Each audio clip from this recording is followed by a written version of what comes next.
Buenos días, queridos alumnos.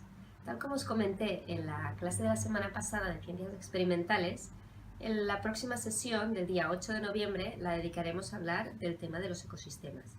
Pero, como bien os dije, tenía una pequeña sorpresita para vosotros, y es que daré la clase de una manera diferente a la que estamos acostumbrados. Haré la clase a través del modelo pedagógico de Flipped Classroom. ¿En qué consiste este modelo pedagógico? En que vosotros vais a acceder a los contenidos, a la teoría, desde casa, a través de este mismo vídeo. Y en clase la dedicaremos para hacer los deberes y la parte práctica. ¿Qué os parece? ¡Vamos a ello! Tema 4. Los ecosistemas. Entendemos como ecosistema el conjunto de organismos vivos y componentes no vivos y el medio físico donde se relacionan. La ciencia encargada de estudiar los ecosistemas es la llamada ecología. Como componentes, como organismos vivos o llamados también bióticos, tenemos las plantas, los animales, las bacterias, los hongos, y como componentes no vivos o abióticos tenemos la luz, la temperatura, el agua, la humedad, el aire, el pH. También podemos diferenciar varios tipos de ecosistemas. Tenemos tres tipos de ecosistemas: el acuático, el terrestre y el aéreo. Como ecosistema acuático entendemos aquel que se desarrolla en el agua. Y las especies que se desarrollan en este tipo de ecosistemas adquieren características muy parecidas para poder adaptarse a este medio. Encontramos en estos ecosistemas ríos, lagos, lagunas, mares y océanos.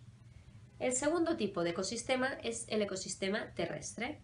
El ecosistema terrestre se desarrolla en la superficie de los continentes y en el subsuelo.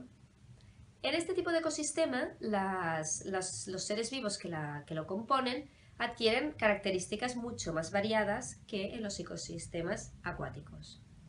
Y por último tenemos el ecosistema aéreo. Este ecosistema también es llamado ecosistema de transición, ya que los seres vivos que habitan en él no lo hacen de una manera permanente, ya que tienen que descender a la Tierra para alimentarse, para descansar y para procrear. Y el ecosistema más abundante en la Tierra es el acuático, ya que 3/4 partes del planeta está cubierto de agua. Y va a ser el ecosistema que vamos a trabajar más a fondo. Dentro del ecosistema acuático existe una clasificación, según el tipo de agua. Por una parte encontramos el ecosistema acuático formado por aguas dulces, también llamado ecosistema acuático continental, y en ellos se incluyen ríos, lagunas, lagos, arroyos, manantiales. Y por otro lado está el ecosistema acuático formado por aguas saladas, que se llama también ecosistema marino, formado por mares y océanos. Dentro del ecosistema acuático de agua dulce encontramos las aguas de curso corriente, las aguas quietas o estancas, los hábitats de humedales, manantiales, aguas subterráneas e incluso las cavidades de las plantas y los huecos de los árboles que pueden acumular agua. Por otra parte, dentro del ecosistema acuático de agua dulce existe otra clasificación según el movimiento de sus aguas.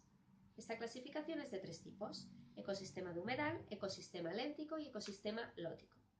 El ecosistema de humedal es aquellas partes del suelo que están inundadas, acumuladas de agua durante una parte del año. El ecosistema léntico está formado por aguas de escaso caudal o aguas quietas, como lagos, estanques, lagunas, embalses y pantanos. Y por último, el ecosistema lótico es el formado por los ríos de curso corriente, o ríos o arroyos. Dentro de los ecosistemas de aguas dulces existen diferentes tipos: lagos y lagunas primero, arroyos y ríos segundo, tercero humedales y cuarto embalses. Los lagos y las lagunas son depresiones que se forman en la superficie terrestre donde quedan aguas estancadas. La profundidad de estos puede variar, puede ir desde 1 hasta 200 metros. El tamaño también es variable, ya que puede ser de menos de 1 hectárea a cientos de kilómetros en grandes lagunas, y el tiempo también cambia. El tiempo también cambia. Puede ser según la estación de un periodo corto y puede variar hasta cientos de años. En los lagos existen tres zonas diferenciadas: la zona litoral, la zona limnética y la zona profunda. En la zona litoral encontramos toda la vegetación que está enraizada en la orilla de los lagos. En la zona limnética encontramos las aguas abiertas con fitoplancton y en la zona profunda encontramos organismos heterótrofos, ya que por falta de luz no pueden hacer la fotosíntesis. El segundo tipo de ecosistema de agua dulce son los denominados arroyos y ríos. Los arroyos son corrientes naturales de agua que normalmente fluyen con continuidad. A diferencia de los ríos, su caudal es mucho más escaso, incluso llegando a extinguirse en épocas veraniegas, dependiendo así de la temporada de lluvias para su existencia. Al igual que los ríos, tienen su desembocadura en mares, en lagos y en otros ríos, pasándose a denominarse afluentes de estos.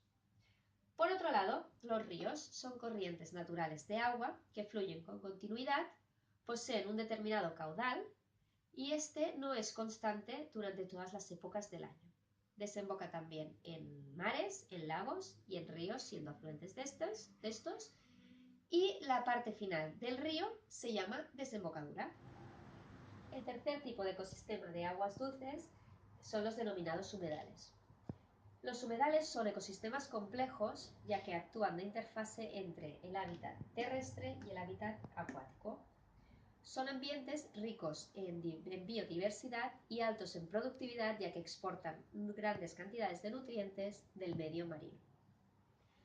En este tipo de ecosistemas también albergan gran cantidad de anfibios y reptiles como ranas, sapos y tortugas.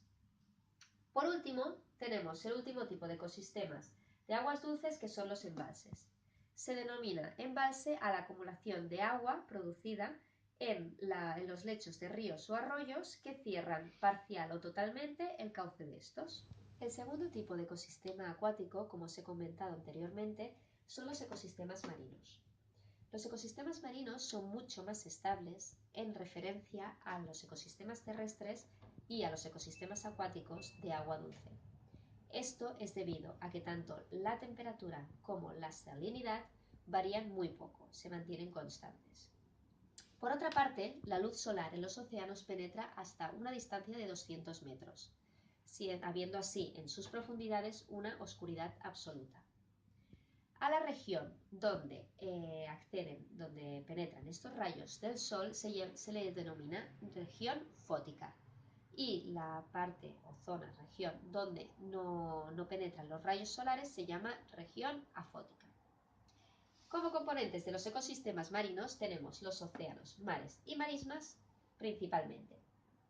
En los océanos ocupan el 71% de la superficie total del planeta, y la profundidad varía según la zona de relieve oceánico, llegando a una profundidad máxima en una zona concreta de 11.000 metros. Por otro lado, tenemos la capa superficial de los océanos, que mantiene el agua bastante templada a una temperatura entre 12 y 30 grados, y por debajo de esta capa existe otra donde la temperatura oscila entre 5 y -1 grados. Este límite que hay entre las dos capas se llama termoclima. Y la temperatura de los océanos varía según la zona, como he dicho anteriormente, pero es mucho más cálida en zonas tropicales y ecuatoriales y más fría en las zonas de los ponentes. De los ecosistemas acuáticos marinos que nos quedan por tratar son los mares y las marismas. Los mares son grandes extensiones de agua salada, pero de menor tamaño que los océanos. Existen dos tipos: el mar abierto y el mar cerrado. El mar abierto es aquel que tiene conexión directa al océano más cercano. Como ejemplos tendremos el mar Caribe y el mar Mediterráneo. Y el mar cerrado es aquel considerado como una gran laguna salubre, y como ejemplos tendríamos el mar Muerto y el mar Caspio. Para acabar tenemos las marismas, que son ecosistemas húmedos donde existen plantas que crecen en el agua. Y el agua de las marismas suele ser o dulce o salada, o normalmente una mezcla de las dos, denominándose aguas salobres. Y hasta aquí la lección de hoy. Espero que haya sido de vuestro agrado. Muchas gracias.